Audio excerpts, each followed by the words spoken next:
I need to get your daddy on the phone. Uncle Tommy, what time is it? I need to talk to your dad now. There's something... Hello? Dad? Here you are. Sarah, are you okay? What's going on? It's the Coopers. Something ain't right with them. I think they're sick. What kind of sick? Jimmy! Jimmy, just stay back! Jimmy, I am warning you! Oh my God. Don't! You shot him. Sarah, I saw him this morning. listen to me. We've got to get out of here. Do you understand me? Yeah. Tommy, come on.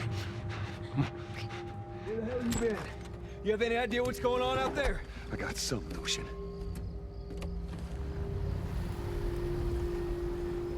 Oh, this is bad. Everyone and their mother had the same damn idea. We could just backtrack and... Turn us around. Tommy! Tommy! Holy shit!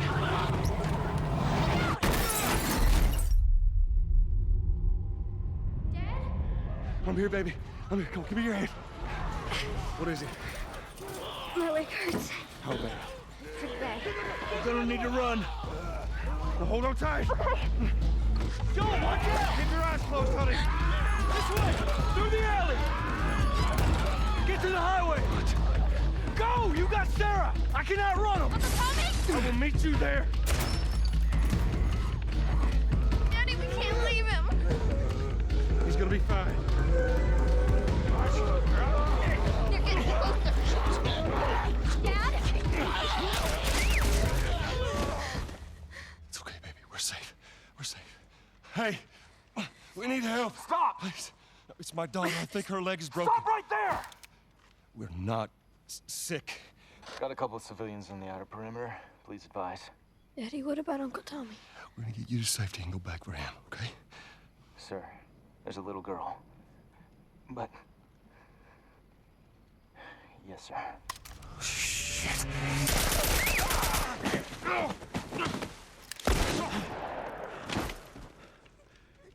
Oh, no.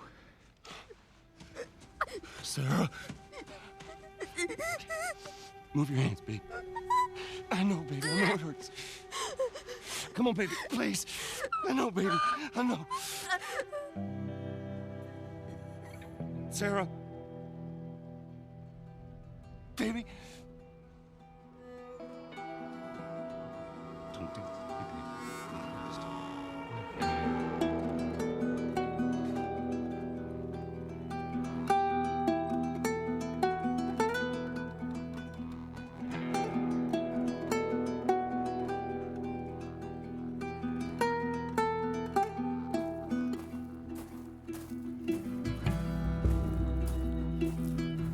I'm Christian Spicer. I'm a writer, podcaster, and a huge fan of The Last of Us. And this game means a lot to me, like I'm sure it does to you.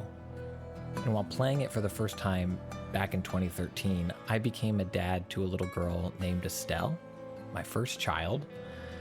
We nicknamed her Ellie before the game came out, before I knew anything about it. And there I am playing the game late at night, playing through the devastating prologue we just heard. My daughter Ellie literally sleeping on my lap. And I witnessed the moment when Sarah dies in Joel's arms. A father holding his daughter as she passes. And from there, the story doesn't let up. This game connected with me on such a human and emotional level. And even though I've replayed it many times, that first playthrough, it sticks with me to this day. Welcome to the official The Last of Us podcast. What you just heard was the gut punch of a prologue for The Last of Us Part 1, a masterpiece of a game that came out in 2013, developed by Naughty Dog and published by Sony PlayStation. And while Naughty Dog is getting ready to launch The Last of Us Part 2, I wanted to take the time now to revisit this video game that means so much to so many of us, and I wanted to crawl into the minds of the visionaries and talents who created this groundbreaking work. We'll be recapping the story while also diving deep into the making of.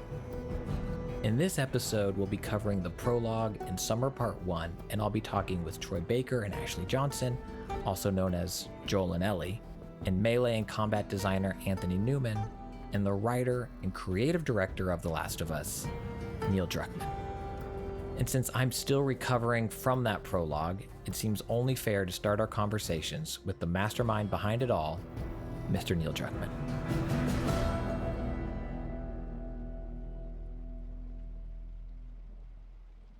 So jumping into the prologue for The Last of Us Part 1, the player starts the game as Sarah. And so immediately we're playing as a character who isn't the typical video game protagonist, right? Yes, a lot of those decisions came out of wanting to do something fresh, and then we ended up with all these extra wins that we didn't necessarily plan for.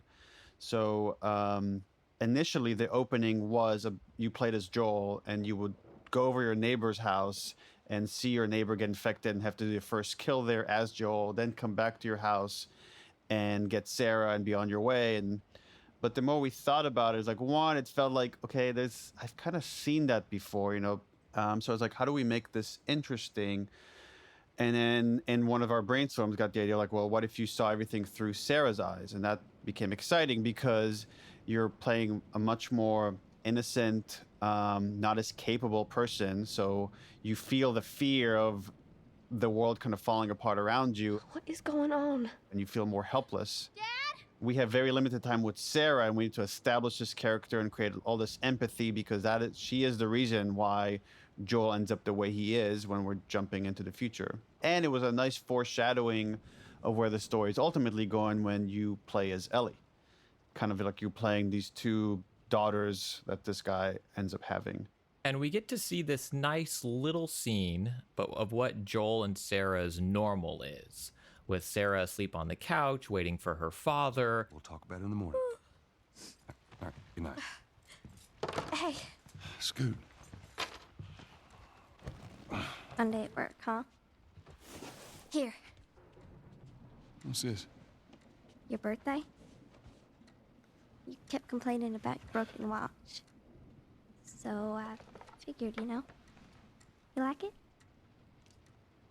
Honey, it's What? nice, but I think it's stuck. It's not. What? No. Oh, ha ha. Where did you get the money for this? Drugs. I sell hardcore drugs. Oh, good. You started helping out with the mortgage then. Yeah, you wish.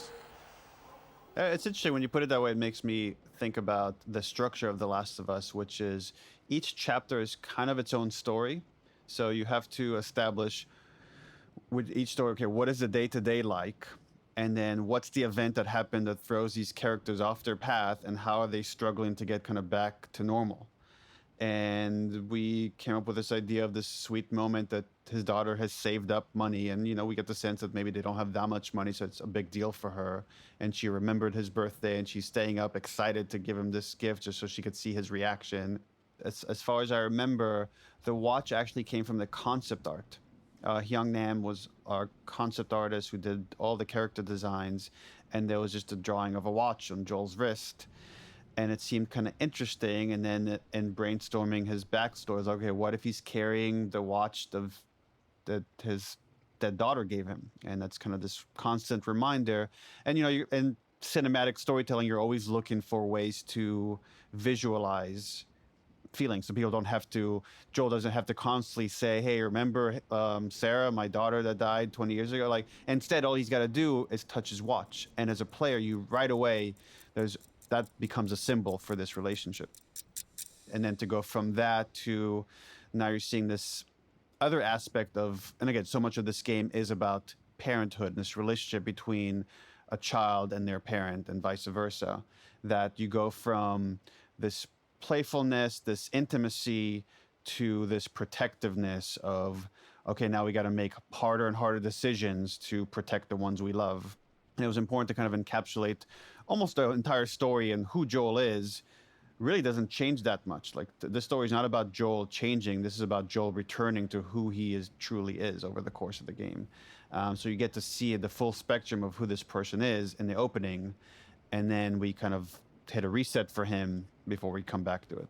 And then very soon after this sweet moment of Sarah giving Joel his birthday gift, his watch, we see Joel in another role, and it's as the role of protector when the neighbor comes over, and Joel, without hesitation, he kills the neighbor. Yeah, so I know the backstory is that he heard some screaming from the neighbor's house, and he went over to see what's going on. And this is what I find to be great storytelling, is that you're given just enough information that you could put the pieces together yourself. So when Joel rushes back in, he already has blood on him. Something has already gone down that has freaked him out. There you are. And he's just concerned about the safety of his daughter. Sarah, are you okay? Anyone come in here? Don't go near the door. Stand back there. Then he goes in the drawer and takes out a gun. So now you just say, okay, Joel is someone that owns a gun and is not afraid to just load it up and hold it in his hand right away. Again, telling you something about him. And then when a neighbor crashes through the window, he's trying to... Jimmy, just stay back! He's pleading with his neighbor to stop. I am warning you! And only once a neighbor charges at him, and really his daughter, does Joel pull the trigger. And you're right, without hesitation. As soon as he feels like his daughter is threatened, he's not afraid to pull the trigger. That's who he is, and that's who he is like throughout the story. Yeah, and then when they leave the house, they're in the car, and we see another, I think, great example of who Joel is in this moment and who he is as a father, where he makes the difficult decision to leave others behind and press on. Who do you think you're doing? Keep driving. I got a kid, Joel. So do we. But we have room. Keep driving, stop! Tommy. Stop! You ain't seen what I seen. Someone else will come along. You should have helped him.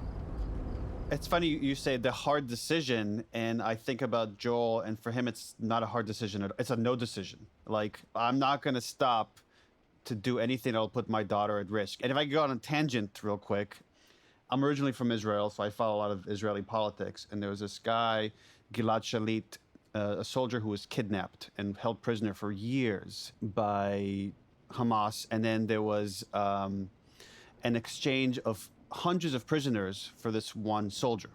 And some of the prisoners that were exchanged had blood on their hands, like committed horrible terrorist acts.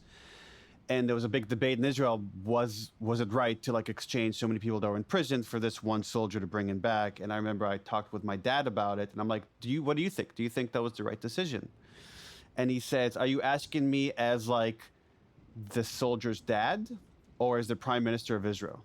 Because that would make two very different decisions. As the prime minister of Israel, I think they made the wrong decision. I think they're now less safe because they made this thing. As the guy's dad, I would have traded every prisoner in every prison for this guy. And that's really what the story is about. Do the ends justify the means? And it's really so much about perspective. If it was maybe to save a strange kid versus a family, maybe Joel would have made a very different decision. But when it was like his tribe, his daughter, there was no question about what he's going to do. Right, so you mentioned Joel's tribe. I'm curious, when does Joel let people in? When is he willing to sacrifice for them versus, just keep driving and don't look back? Well, you always I think this is like a Robert McKee thing. I'm sure it has older history. Robert McKee is like a famous kind of storytelling guru, that someone I kind of really studied when I was learning how to write. But there's this concept of, for characters, the worst thing, what's the worst thing that could happen to them? A fate worse than death. And Joel experiences that in the very opening. Oh, no. Sarah? Nothing could be worse for him. This is like the worst fate, as his daughter dies in his arms. So Joel's, who he is, his decisions have led him to hell, essentially. So he tries to fight his nature and to say, okay, well, if that's what has led me here, whether it's conscious or subconscious, I'm going to do everything I can to not get attached like this, because this is the consequences of loving someone in this world.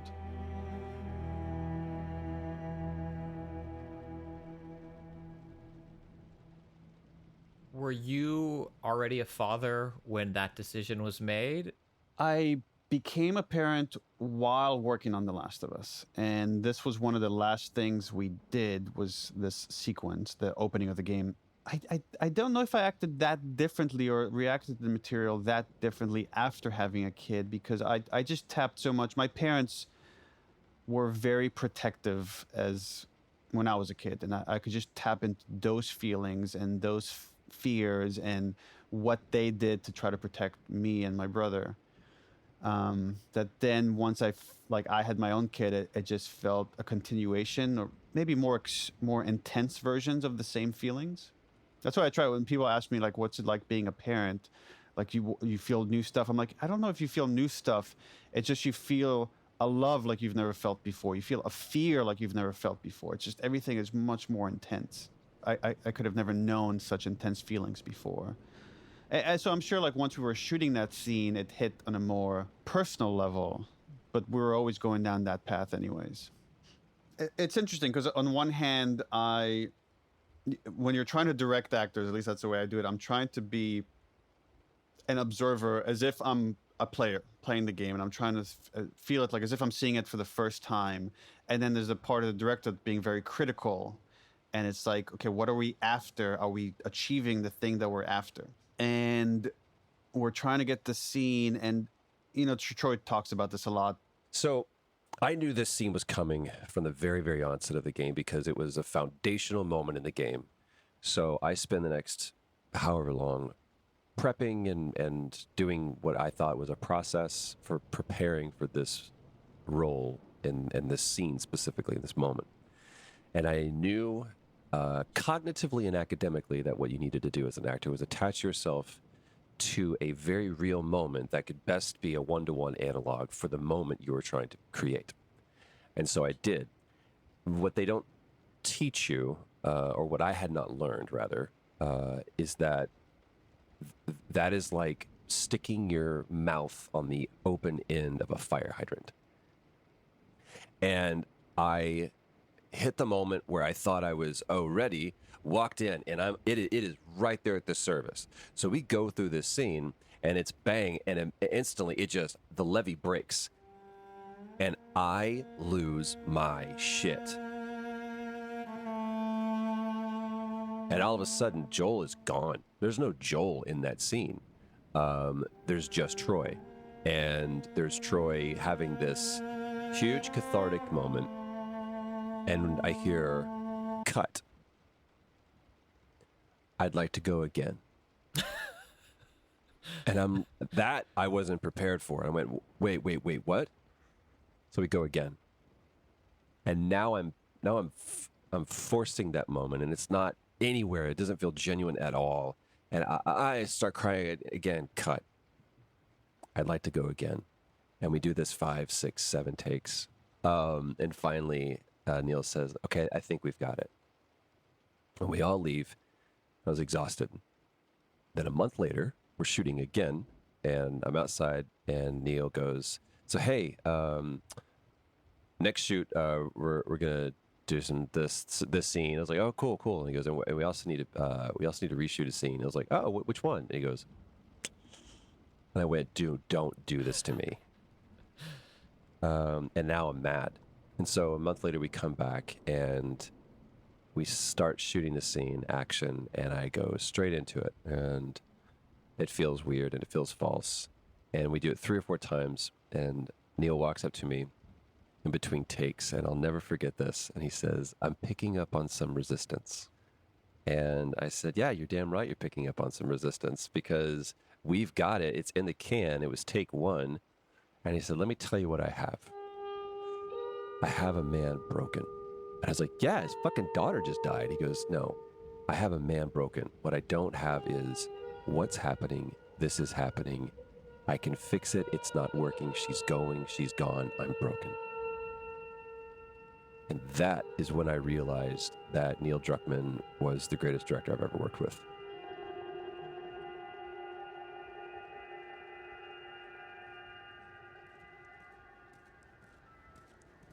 All right, the game now takes us forward in time. It's 20 years later, we're in Boston, a city that's in quarantine. It's summer, and we've met Tess, and now we're meeting, for kind of the first time, aside from the neighbor, We're seeing the infected. We're seeing what life is like for survivors of the outbreak.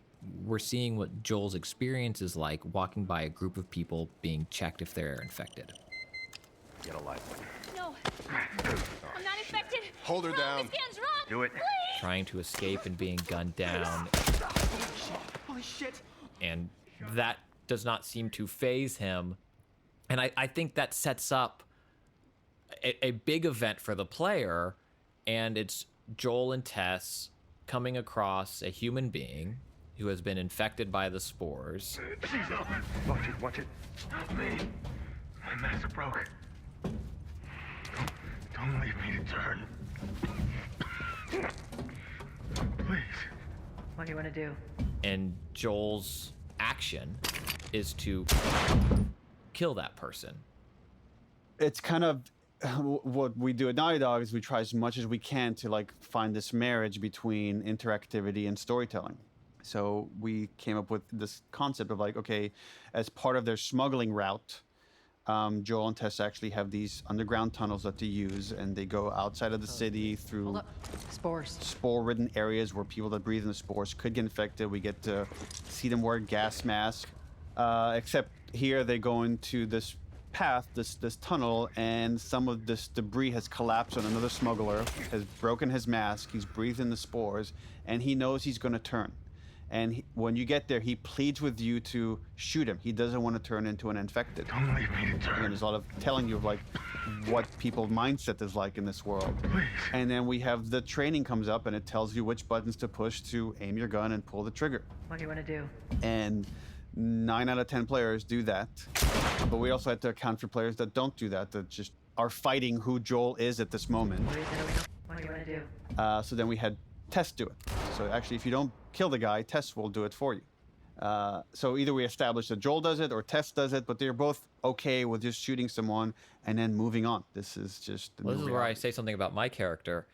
I had no idea Tess would do it. I have played this game so many times. Well, it's funny. We always have to account for like, okay, in gameplay, we want you to do this thing. What happens if you don't? So here's an opportunity to really put you into Joel's perspective. And so much of what we do with The Last of Us versus other games that, there's a lot of games that let you craft the morality of your character. You might have like a morality bar even to say, am I going to be good or evil? This is not that kind of game. We're saying Joel is a very specific character that takes very specific actions, and we're trying early on in the game to align you with him. So you're buying into what he's doing. You understand what he's doing. So that later, when he starts deviating maybe from your morality, you're on board already. So you're like, well, I wouldn't act this way, but I know Joel would. So I'm role playing as Joel. That's so I'm on board for these actions. And then we meet Marlene in this moment, and we're meeting the Fireflies for the first time. Look, let's go find a firefly. You won't have to look very far. There you go. Queen Firefly. In The Last of Us, we really tried not to have heroes and villains. To show everything is about perspective, and they operate within these quarantine zones and try to quote unquote liberate them. So from their perspective, they're freedom fighters. From the military perspective, they're terrorists. From Joel and Tess's perspective, they're just an opportunity. They don't align themselves with either side. They got their own side. And in chasing Robert, like Robert stole a shipment of weapons that Joel and Tess use as a bartering tool to survive in this world. And now Robert has given it to the Fireflies. So the Fireflies are, at this point for Joel and Tess, are just a means to an end. You're looking so hot. Where's Robert? I needed him alive. The guns he gave you, they weren't his to sell. I want them back. Doesn't work like that, Tess. The hell it doesn't. I paid for those guns. You want them back? You're gonna have to earn them. And they see them, especially we see it more from Joel's perspective, he doesn't care for them. He doesn't care for this kind of idealistic view of life. He doesn't think it's going to lead to anything useful. It's all about survival. So we run into Marlene that has some knowledge of these black market smugglers with Joel and Tess. and she sees that they've killed Robert, who she was dealing with, and she needs to smuggle something out of this city. You do that, I'll give you your guns back, then some. How do we know you got him? I gotta move. What's it gonna be? I want to see those guns. Follow me. And I think if Joel knew what the cargo was, he wouldn't have taken this on. We're smuggling her? You know, she's 14 years old when we first meet her, and we instantly see how scrappy she is because in that first meeting, she goes after Joel for touching Marlene and tells him to get the fuck away from her. Get the fuck away from her. Let her go. And she's ready to fight if necessary. And that's the first meeting we have of her. And that's a bold start. There's a crew of Fireflies that'll meet you at the Capitol building. You hand her off, come back, the weapons are yours. Double what Robert sold me. Speaking of which, where are they? Back in our camp. We're not smuggling shit until I see them. You'll follow me. You can verify the weapons. I can get patched up. But she's not crossing to that part of town. I want Joel to watch over her. Whoa, I don't think that's Bullshit, the I'm not best Ellie. idea. him. Look, just take her to the North Tunnel and wait for me there. Jesus Christ. Just cargo, Joel. Don't take long. And you, stay close. Let's go. I feel like the line is blurred between me and Ellie at this point because I feel like I am Ellie to a certain degree and she's me. And it's, I don't know. I'm obviously very possessive of this character as well. Well, I think a lot of us are. I think players were able to relate to her because of the beautiful work you did in terms of creating this very real person. She's not a young ingenue. She's not a grizzled, hardened, tough gal, tank girl style character. She's very real and lived in, and I think it really draws people to her. Thank you. Yeah, I think it's really important, especially with female characters, to show all sides because that's what makes us special. Showing the vulnerability, showing moments when you're scared, showing the moments when you're strong. And you need that contrast because that's what makes what I think an interesting character.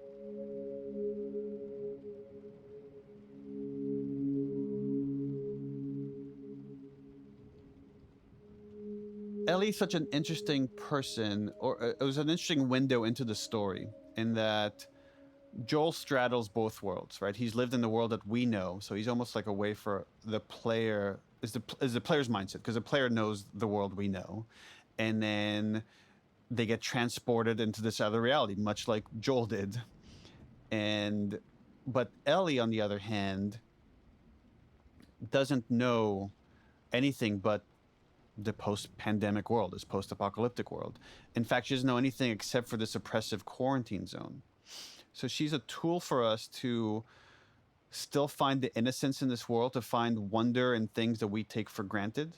And then the whole concept of The Last of Us was a long journey where you're going to have these two characters of Ellie and Joel, where at first they don't like each other, let alone trust each other or anything else. They don't like each other. And by the end of it, they're going to love each other like the way a parent loves a child or a child loves their parent, and they're willing to do anything for each other.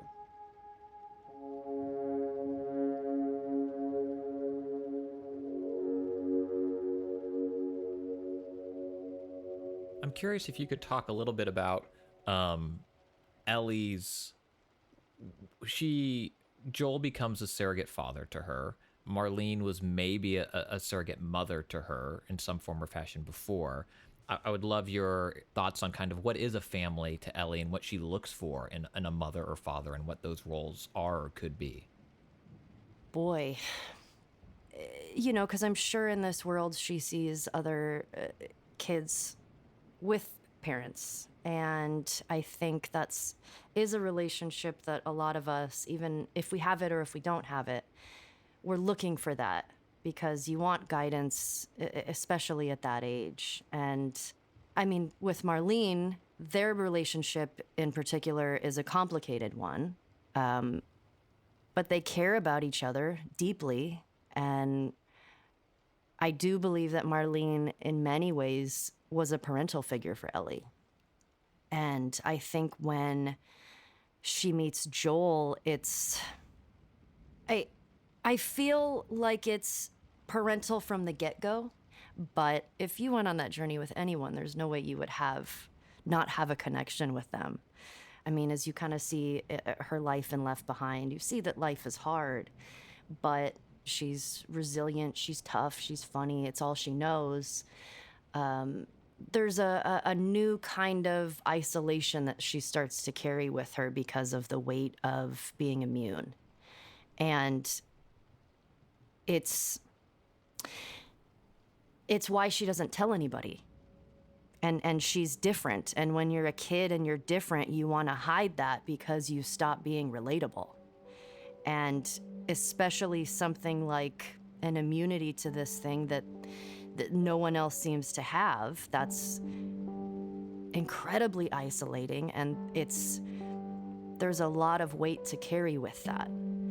And I mean, that's why at the end, why she says it can't be for nothing.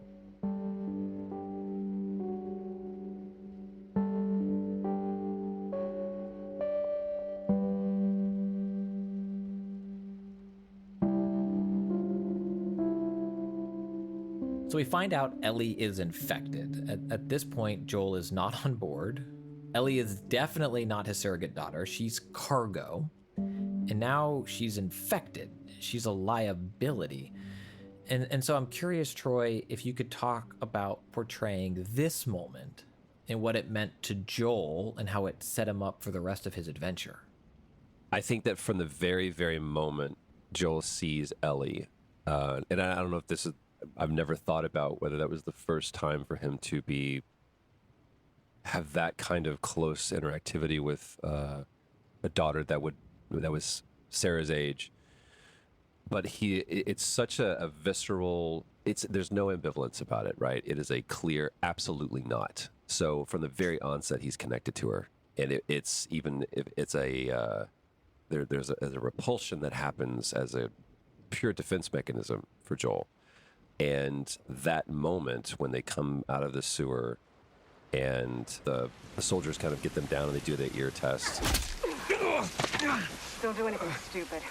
Move. Turn around, on your knees. You scan him, I'll call it in.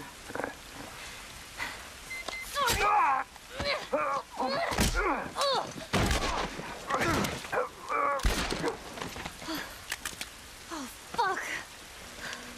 I thought we were just gonna hold him up or something.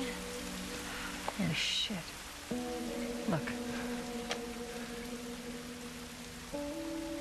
Jesus Christ. Marlene set us up? Why the hell are we smuggling an infected girl? I'm not infected. No? Was this lying? I can explain. You better explain fast. Look at this. I don't care how you got infected. It's 3 weeks old. No, everyone turns within 2 days, so you stop bullshitting. It's 3 weeks. I swear. Why would she set you up?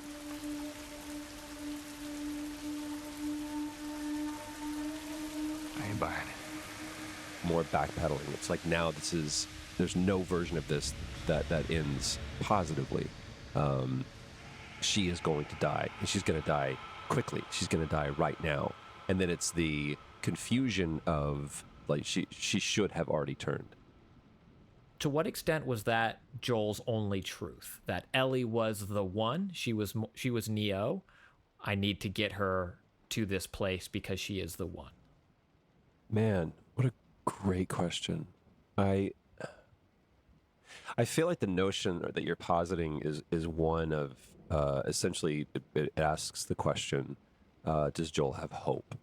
And to believe in a Messiah, a Savior, the one, which we can get into that. Neo was not the one, but that's a whole separate podcast that I would love to have with you. Is anyone listening? We're spinning up a second show. Yes. I'm on board. I don't think Joel deals in those terms. He doesn't deal in terms of hope and even humanity. He deals in the currency of survival and need.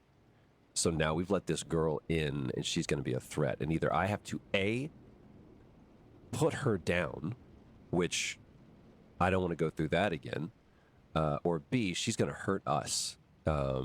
And that I don't want to deal with. So it's not like, oh my gosh, now there's this possibility of this whole other world, and maybe we can pull out of this. I think Joel is waiting to die, but there's some stoic in him that says, while death is preferred, it's the flip of it. I will live. But no, I don't think he deals in terms of hope, much less redemption.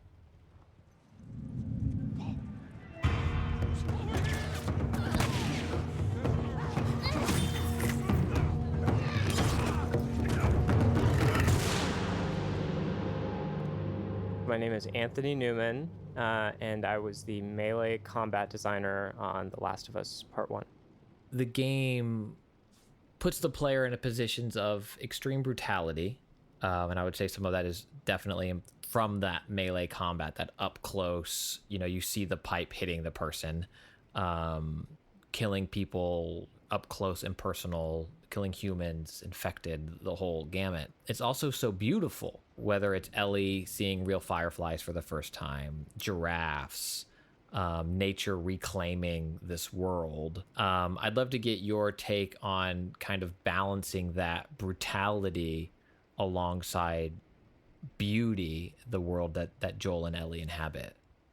So at the studio, we're huge fans of Robert McKee and his works on talking about story and narrative and stuff. And one of his points that I always loved was that what makes for really interesting characters is dimension.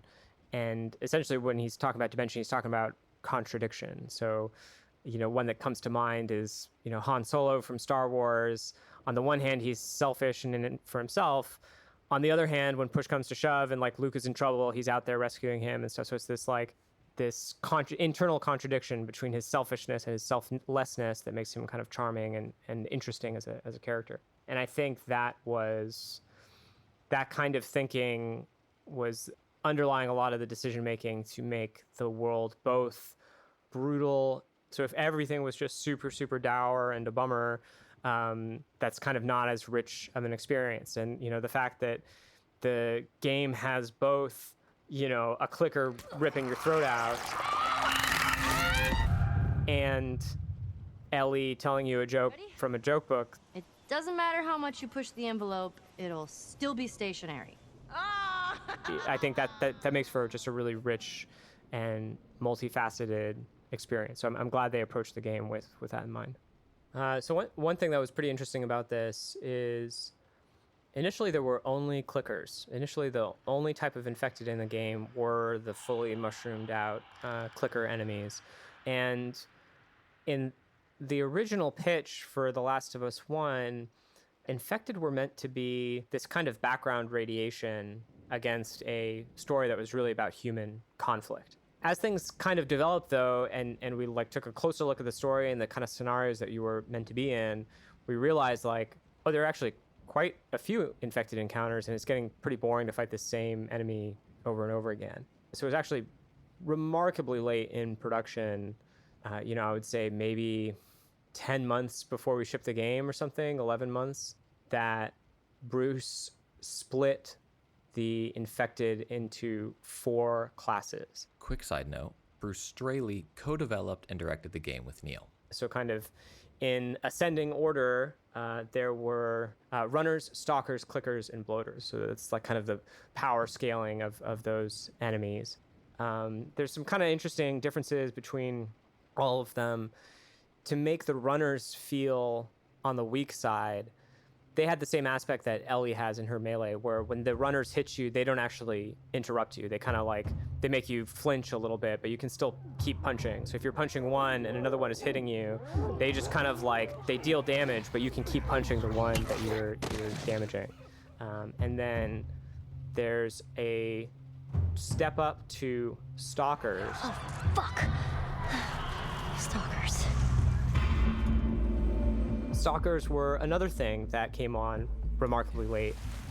Their ambushing, their like hiding and peeking around corners thing, that was something that had been like pretty well developed.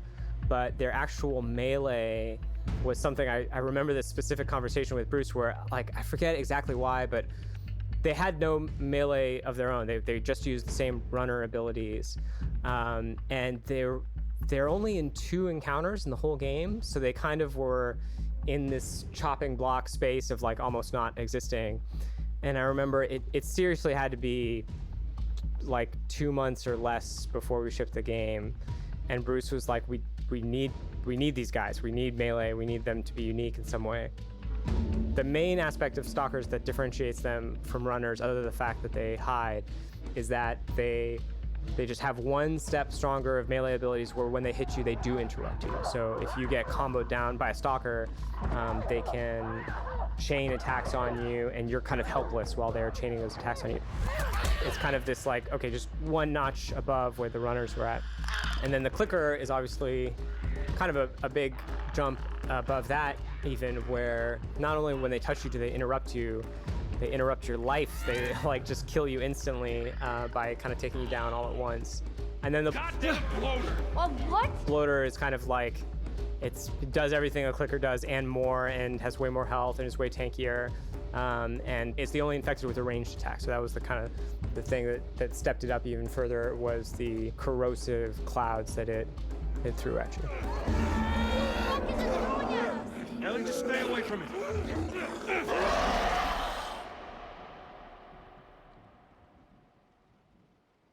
So at this point in the game, it's Ellie, Joel, and Tess, and they've made their way through the city to the Capitol building. No. And they find out that the group of fireflies they were looking for, they're all dead. What happens now? Maybe they had a map or something to tell us where they were going. How far are we gonna take As far as it needs to go. Where was this lab of theirs? Oh, she never said. She only mentioned that it was someplace out west.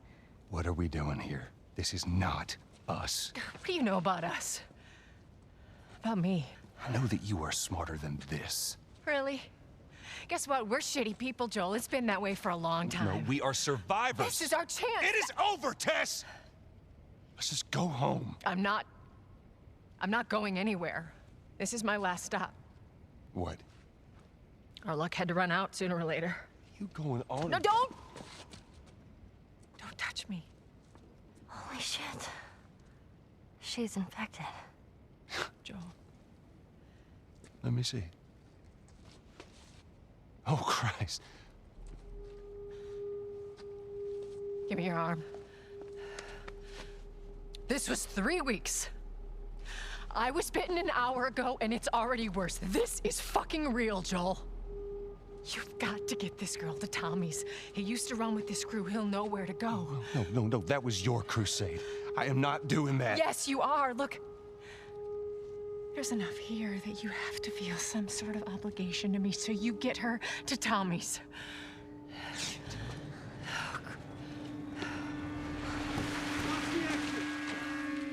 They're here. Damn it. I can buy you some time, but you have to run. You want us to just leave you here? Yes. There is no way that... I will not turn into one of those things. Come on. Make this easy for me. I can find... No, just go! Just fucking go. Ellie. I'm sorry, I didn't mean for this. Get a move on.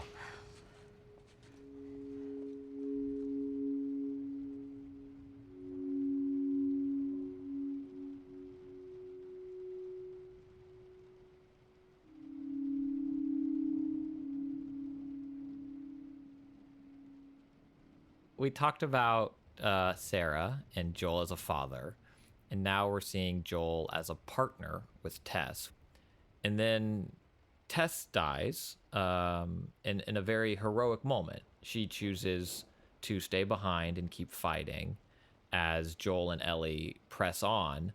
And it's been 20 years for Joel since the last major death potentially in his life, but it's been what, 30, 45 minutes, an hour and a half for the player to now experience this other great loss for this character they're role playing on. Why did Tess have to die? What does Tess's death mean in that moment?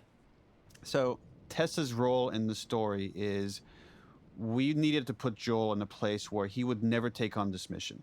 There's no, like, if Joel was alone and Marlene came up to him and says, you need to take this 14-year-old girl and travel across the country with her, he'd be like, go fuck yourself. There's no way in hell I'm taking this on. But instead, what we did is, like, we partnered Joel with Tess and said, Joel's not even the leader. Like, Tess is the leader. Joel is the muscle. They both on the surface appear like survivors. They're willing to do whatever they need to survive and have accepted their reality. But then we get to see, once Tess is with this kid, that there's something about, there's an opportunity for redemption here, that she actually recognizes that they're not good people. So then one of the things once they find out that Ellie is immune to the effects of the cordyceps fungus, at first they are reluctant to buy into it, but then Tess tells Joel, like, what if it's true? What if, like, delivering this girl is, like, the one good thing that we could do? Really? Guess what? We're shitty people, Joel. It's been that way for a long time. No, we are survivors. This is our chance. It is over, Tess. Now, we tried. Let's just go home. I'm not going anywhere. And he's trying to convince her out of this. It's like, it's not worth it. It's like, it's not going to happen. But she just calls the shots and we move forward to get to a point where gets bitten and she hides it at first. And then she gets to a point where she realizes, like, this is the end of the line. The only thing she could do to move this journey forward is to sacrifice herself before she turns into an infected and buy Joel time to take Ellie and escape from the military that has been chasing them. And the reason that is constructed in such a way so that she could have a dying wish. She could say, I'm going to be gone. I know you don't want to do this, but you need to do this. You need to go further. Like, we thought we were just taking them outside the city and the people were delivering them are already dead. But your brother would know where, like, the Fireflies are. He used to be part of them. Please, as my dying wish, if you ever felt anything from me, you will do this. And again, it's buying us more time for Joel and the player to get invested in Ellie. So that is the whole reason Tess is in the story, is to get to this point. And now Joel feels like, okay, well, I made this promise to someone I loved and had just sacrificed herself. I'll go just a little bit further. And in his mind, he's like, I'm just getting her to my brother and I'm done. And that's it. And I don't have to connect with her. I'm going to keep my distance. And of course, things don't go as Joel plans at any point throughout the story. But that is why Tess dies the way she dies, and she makes this dying wish for Joel. Which is to transport this girl he sees as cargo. I mean, if you go backwards a little bit, there's a moment where Joel and Ellie have to wait for Tess. Tess is going to go off with Marlene, and Joel has to just watch over Ellie for a few hours in this kind of hideout that Joel and Tess have. And Joel lies down to sleep, and Ellie comments on Joel's watch, and he just kind of blows her off. Your watch is broken.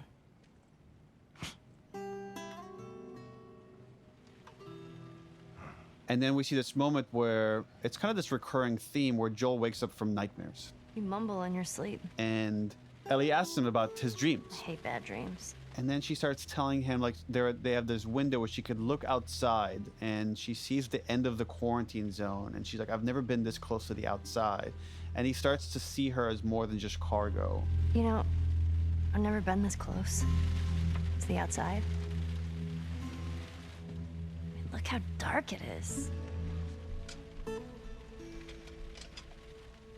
Can't be any worse out there. And then after this moment where she shows this moment of innocence, he asks her, What on earth do the Fireflies want with you? And we see that he didn't let that go. He's starting to care. So we kind of drop these hints. We foreshadow that despite everything he's saying consciously, on a subconscious level, there's something else happening. And then we see it after Tess dies and he escapes with Ellie from these infected tunnels, and they're alone for the first time and they can regroup. And Ellie's trying to apologize about what happened to Tess. I'm sorry, I didn't mean for this. Get a move on. He shuts her down. He's like, okay, here are the rules. Like, you're just going to follow me. We're not going to talk about the past. We're not going to connect in any way. Like, he's really trying to find ways to protect himself. And of course, Ellie is her own person. And even though she's like says, sure, in this moment, I'm agreeing to your rules, none of it is going to go the way Joel wants it to go.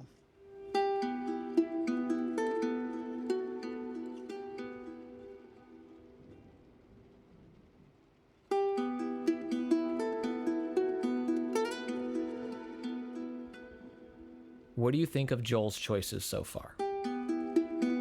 I think the reason why Joel does this, it's out of obligation.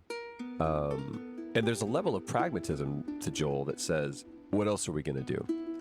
The only option that I have, Tess, I think he knows Tess well enough to know is like, there's no talking her out of this. We are doing this. This is happening. And his experience and relationship with Tess is what allows him to do that. But I also think that there is some shred of him that says, I can't abandon.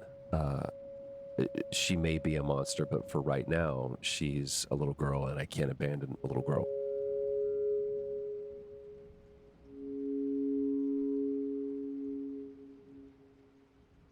So things have changed quite a bit from how Ellie's day started. And I'm curious, Ashley, what you think of Ellie's choices of going off into this unknown with this person, with Joel, right?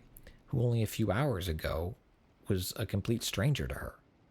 Well, I feel like if she trusts Marlene, and she does, she knows that this person, Marlene trusts this person. And so all she can do in this moment to... she's trying to figure out what this all means. And if this person can help her with that, then she's going to go on the journey with this person. But I don't think she was prepared to care for this man as much as she does. And I think I love how Ellie is written. I think all of the choices she makes are so bold and brave. And I mean, I've said this before, I still feel so proud that I was able to play this character. But I think their relationship is so interesting and different. And yeah, I mean, I love the choices she makes. I think they're perfect for her. You mentioned Ellie looking out the window outside the quarantine zone, and we have this nice moment where Ellie gets outside of it, and she sees... Fireflies. Fireflies, the actual insect. I mean, real fireflies. Yeah, I see that. Sorry, I lost myself for a sec. And we have this moment of story being conveyed through dialogue that isn't a cutscene, that the player, I believe, has to hear, but could kind of be doing something else in that moment. Yeah, that's what makes our medium unique, is that you get to experience things yourself. So when we have, let's say, Joel and Ellie walk through a forest in the game for the first time, and you look at the artwork that Naughty Dog artists have done, and it's just beautiful. We can write dialogue that actually reflects Ellie seeing a forest for the first time. And she talks about, like, I've never been through the woods. I've only lived in a concrete quarantine zone. So you, as a player, you get to, you appreciate the graphics of the game, and then you get to hear this girl comment about it, and you're like, oh right, that is kind of pretty. And then she'll constantly comment about seeing a bird for the fly for the first time, or seeing fireflies, and she's like, look, actual fireflies, something she probably only read about or seen in a picture of in some falling apart National Geographic magazine that maybe she got to look at. Joel is probably someone that has lost all appreciation for beauty and art and the good things this world has to offer. Everything for him is just about surviving another day. So in a way, as cliche as it sounds, it's like he's dead. Joel has died along with his daughter, and Ellie is now slowly bringing him back to life.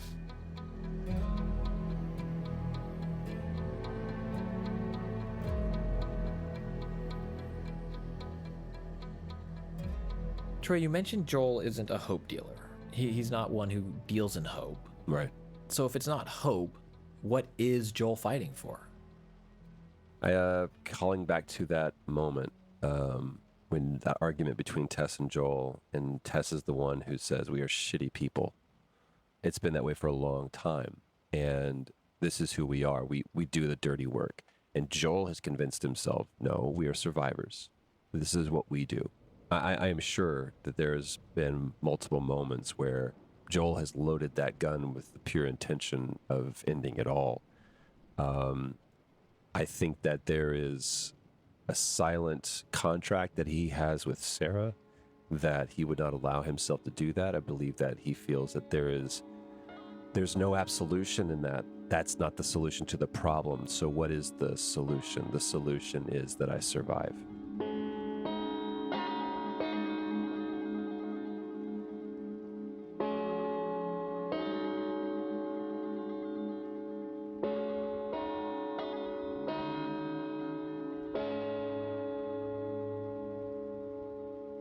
What do you think Ellie is fighting for? I think she's fighting for meaning, of course. You know, like I said, I think having this thing happen to her, and with the loss that she's already experienced at this point, with losing her mother, losing Riley, you know, and like all of us, it's still trying to find the meaning in that. And also, you know, with spending time with the Fireflies of like, hey, maybe we can do something great. Maybe we can turn this around. And maybe I could be the key to that thing. I think she's really, truly just trying to find out why this thing happened to her and why she's the way that she is. And if she is, then maybe she can help other people.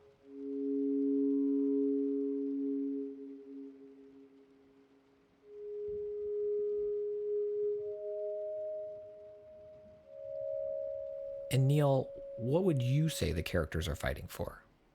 Joel is definitely fighting to protect himself, and the way to do that is to protect Ellie. Ellie, it's interesting. It's I don't know why my mind is like, I don't want to spoil where the story's going, but I guess this is the whole point of this conversation. Ellie is trying to justify everyone else's sacrifice. That's what she's trying to do throughout this whole story. She needs, we'll find out, like her best friend Riley died trying to save her. Tess now died trying to save her. We're about to meet other characters that aren't going to have good fates along the way. So she's trying to justify all these horrible things that's happening around her and the horrible things that she's going to do in finding this cure. That's why it means so much to her. Otherwise, she believes those deaths are on her. And why does she get to survive while people she cared for have died?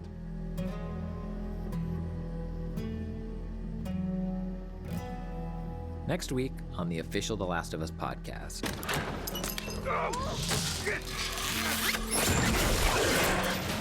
I got you. Damn it, Bill. Kid, I swear to God, if you took anything... Hey, man, I don't need any of your shit. Trust me. It's like Joel believes like you don't get attached to anyone, you live by yourself, and that's how you survive. And we get to see, okay, well, this is what that looks like.